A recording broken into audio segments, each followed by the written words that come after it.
Nagalit daw si Pangulong Bongbong Marcos sa kapatid na si Senadora Amy Marcos dahil sa ipinatawag nitong investigasyon ng Senado sa pag-aresto kay dating Pangulong Rodrigo Duterte.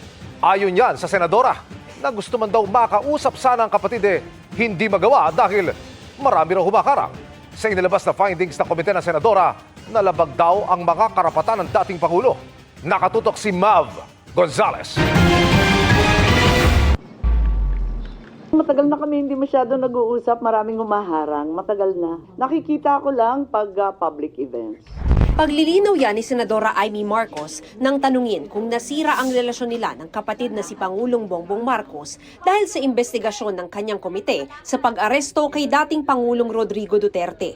Pero tila nakadagdag pa ang hearing na para sa tingin niya ay minasama at ikinagalit ng Pangulo. Hindi aniya niya intensyong maging anti-administration ang pagdinig. Sinasabi niyo parang nagalit yata sa inyo nung hearing. Is it President? Yes. Nagulat naman ako nung nagalit na nga kasi nga siguro hindi nagkakasundo, yung mga sagot hindi tumutugma. Hindi ko nakasalanan yun. Malay ko ba kung anong isasagot nila? Sa preliminary findings ng hearing, idiniin na walang legal obligation ang Pilipinas na arestuhin si Duterte at i-turn over sa ICC dahil walang red notice at red diffusion lang ang meron mula sa Interpol. Hindi rin biglaan ayon sa report ang pag-aresto dahil bago nito ay minomonitor na ang mga galaw ni Duterte at may mobilization ng mga pulis.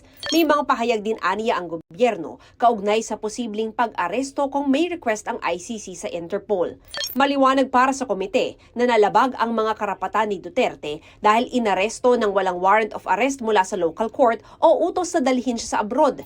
Ayon pa sa komite, ipinagkait kay Duterte ang karapatang mabisita ng pamilya nung inaresto at karapatang mag-apply para sa interim release o pansamantalang paglaya. Dapat may managot sa pangyayari ayon sa Senadora.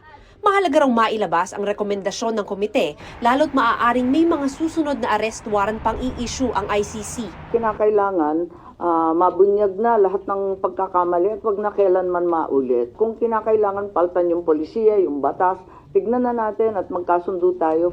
Kaugnay naman ang desisyon ng Senadora na kumalas na sa alyansang binuo ng Pangulo. Palagay ko, sila rin nahihirapan. Pag hindi ako sisipot, tapos na-announce na nila na 11 lang, tapos hindi na binabanggit yung pangalan ko, para wag nang nag-aalanganin. Sabi ko, kakalas na lang ako. Nilinaw ni Senator Amy na hindi naman siya sasama sa oposisyon, kundi